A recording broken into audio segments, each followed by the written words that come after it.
একটি বিবাহিত মহিলার মানসিক অভিব্যক্তি শুনুন, শুনলে বুঝবেন। বিয়ের পরে কিছুদিন কেটে যাওয়ার পর সেই মহিলার স্বামী তাকে বলছেন যে আমার বাড়ি থেকে তোমাকে কেউ পছন্দ করেনি, আমার বাবা মা তাদের তোমাকে পছন্দ হয়নি। তখন তার স্ত্রী বলছেন, তাহলে আমাকে বিয়ে করলে কেন? বিয়ে করলাম কারণ তোমাকে আমার পছন্দ হয়েছিল। আমি তোমাকে কথা দিয়েছিলাম, তোমার সঙ্গে আমি প্রেম করেছিলাম বেশ কয়েক বছর। আমি তোমাকে কথা দিয়েছিলাম আজীবন তোমার পাশে থাকবো, তাই তো বিয়ে করে তোমাকে আমি আমার পাশে রাখলাম। আচ্ছা, বাবার অপছন্দের মেয়েকে নিয়ে কি সুখী হওয়া যায় না? এটাই আমি ভাবলাম, দেখা যাক কি হয় না হয়। অন্যদিকে ছেলের বিয়েতে নিশিকান্ত বাবুর একটা দীর্ঘশ্বাস পড়েছিল, একমাত্র ছেলে, তবুও তার অপছন্দের একটা মেয়েকে সে বিয়ে করলো। তার পছন্দের কোনো মূল্যই দিল না। কি হলো, এত কষ্ট করে ছেলেকে বড় করিয়ে পড়াশোনা করিয়ে চাকরি বাকরি করছে, সে নিজের পছন্দ মতো ছেলে মেয়েকে বিয়ে করলো। আমাদের পছন্দের তার কোনো মূল্যই দামই সে দিল না। তবুও বিষয়টা তিনি মেনে নিতে একটু চেষ্টা করলেন। কি এখানে একটু খানিকটা ভয়ও হলো। মেয়ে তো জানেই যে তাকে তার শ্বশুর পছন্দ করেনি। বিয়ের পর যদি মেয়ে জানে যে তার শ্বশুর বিয়েতে অমত দিয়েছিল, তাহলে মেয়েটা তো বিগড়েও যেতে পারে, শ্বশুরকে নানাভাবে জ্বালাতন করতে পারে। ঋষিকান্ত বাবুর এইসব নিয়ে একটু ভয়ও ছিল মনে মনে। তা মেয়েটা সেরকম কিছু করবে কি? সবসময় কি ঠেস দিয়ে কথা বলবে? এইরকম একটা চিন্তাভাবনা ছিল। যাই হোক, হঠাৎ দরজায় একটা ঠক ঠক করে আওয়াজ হলো। নিশিকান্তবাবু দরজার দিকে তাকিয়ে দরজাটা খুলে দেখলেন তার ছেলের বউ দাঁড়িয়ে আছে। ছেলের বউ তাকে বলল, বাবা, ভেতরে আসতে পারি? তখন শ্বশুরমশাই বললেন, কি দরকার? না, সিগারেটের ছাই ফেলার জন্য একটা অ্যাস্ট্রে নিয়ে এসেছি আপনার জন্য, নতুন অ্যাস্ট্রে, দেখুন তো আপনার পছন্দ হয় কিনা। না না, ওটা আমার লাগবে না।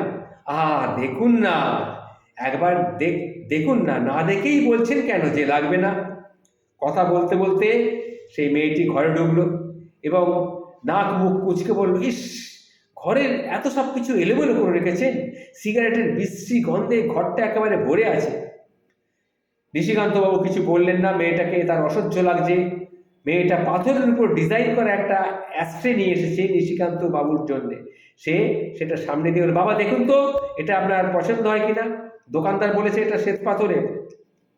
আমি তো পাথর চিনি না, এটা দেখে বলুন না। দোকানদার যে বলল শ্বেত পাথরের, এটা কি সত্যি শ্বেত পাথরের? তখন নিশিকান্ত বাবু আমতা আমতা করে বললেন, দেখো, চশমা ছাড়া আমি তো ঠিক বুঝতে পারবো না। চশমাটা কোথায় রেখেছেন? ঠিক মনে পড়ছে না, টেবিলের উপরে আছে বোধহয়। তখন সেই বৌমা খুঁজে পেতে সেই চশমাটাকে নিয়ে এসে বললেন, নিন চশমাটা পরুন, চশমা দিয়ে ভালো করে দেখে বলুন তো ঠিক এটা শ্বেত পাথরের কিনা।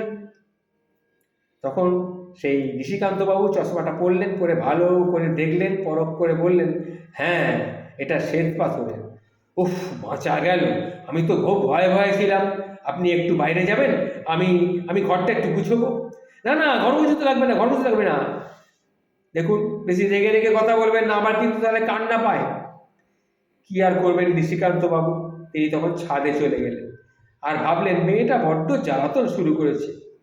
এইটা ভাবতে ভাবতে তিনি ছাদে গেলেন। যাই হোক, বিকালবেলা তিনি ঘরে ঢুকলেন ঘন্টাখানেক বাদে। ঘরে এসে নিজের ঘরটাকে আর তিনি চিনতেই পারছেন না। সব কিছু পরিপাটি করে সাজানো, ঘরে একটা হালকা মিষ্টি গন্ধ। খানিকক্ষণ বাদে মেয়েটি এক কাপ চা নিয়ে ঘরে ঢুকলো। বাবা, এই যে বারান্দায় চলুন, আপনার সাথে একটু লুডো খেলবো। লুডো খেলবে? না না, লুডো খেলা আমার পছন্দ হয় না। তাহলে কোনটা পছন্দ? আমার পছন্দ দাবা। ইস, আমি তো আবার দাবা খেলতে পারি না। তাহলে আপনি আমাকে শিখিয়ে দিন, প্রতিদিন বিকেলে বাবা আর মেয়ে আমরা না হয় দাবা খেলবো। এইভাবে কয়েকটা দিন কেটে গেল। এবার ঋষিকান্তবাবু লক্ষ্য করলেন মেয়েটা তার জীবনের একটা অংশ আস্তে আস্তে হয়ে যাচ্ছে। এই মেয়েটি, একটি মেয়ের শখ ছিল তার, সেই শখ তো তার পূরণ হয়নি। তার স্ত্রী বিগত হয়ে গেছে, অনেক দিন হলো, ছেলে বড় হয়ে গেছে, একটাই মাত্র সন্তান। ছেলে হবার পরে তার স্ত্রী মারা যায়। প্রথমে নিশিকান্ত বুঝলেন বাবার প্রতি মেয়ের ভালোবাসা, এই প্রথম বুঝলেন যে বাবার প্রতি মেয়েদের ভালোবাসা কতটা তীব্র হতে পারে। প্রায় 1 মাসের মধ্যে নিশিকান্তবাবু সিগারেট খাওয়া ছেড়ে দিলেন পুরোপুরি, কারণ এটা তার বৌমার নিষেধ। বৌমা সিগারেটের গন্ধ সহ্য করতে পারছে না। তিনি মেয়েটির ভালোবাসায় এতটাই মুগ্ধ হয়ে গেলেন যে তার মুখে বাবা না শুনলে তার প্রেশার ফল করে যায়। একদিন বিকেলে দাবা খেলতে খেলতে মেয়েটা বলল, আচ্ছা বাবা, দাবা খেলায় রাজা মন্ত্রী সবাই আছে, কিন্তু রানী নেই কেন? নিশিকান্তবাবু তখন হেসে বললেন, রানী রানী বাড়িতে থাকে, যেমন আমার বাড়িতে তুমি। এ কথা শুনে মেয়েটা খিলখিল করে হেসে উঠল। নিশিকান্ত বাবু ভারাক্রান্ত মনে বললেন, দেখো মা, তোমাদের বিয়েতে আমার মত ছিল না, এটা তো তুমি জানো। হ্যাঁ, তা তো জানি, কিন্তু আপনি কি ভেবেছিলেন আপনাকে আমি জ্বালাতন করব? এই ভাবনা কি খুব দোষের? না না, দোষের না, দোষের না। যে আমার বিয়েতে সম্মতি দেয়নি তাকে এটা করেই করা হয়, এটা আমি জানি। আমি হয়তো করলেও করতে পারতাম, কিন্তু আমার সেটা স্বভাবে আসেনি।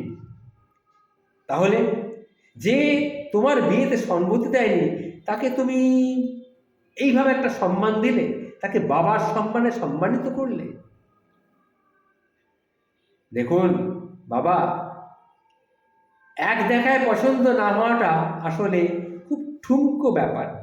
পছন্দ অর্জন করাটাই আনন্দের, বুঝলেন শ্বশুরমশাই?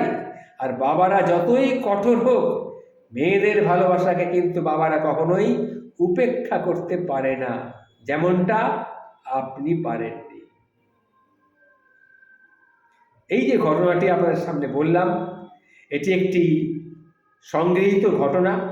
ঘটনাটা আপনাদের সামনে উপস্থাপিত করলাম, এবং এতে করে দেখুন যে একটা মেয়েকে বিয়ের আগে অপছন্দ হওয়া সত্ত্বেও সেই মেয়েটার কত বড় মনের জোর, সে তার শ্বশুরমশাইকে তার নিজের বাবা হিসেবে প্রতিপন্ন করতে পারল। এটা খুবই শিক্ষণীয় একটা বিষয়। ভালো থাকবেন। বিশেষ করে মেয়েদের কাছে বলছি, এই রকম মেয়ে আমাদের সমাজে সংসারের শান্তি ফিরিয়ে আনার জন্য অত্যন্ত প্রয়োজন। নমস্কার, ভালো থাকবেন।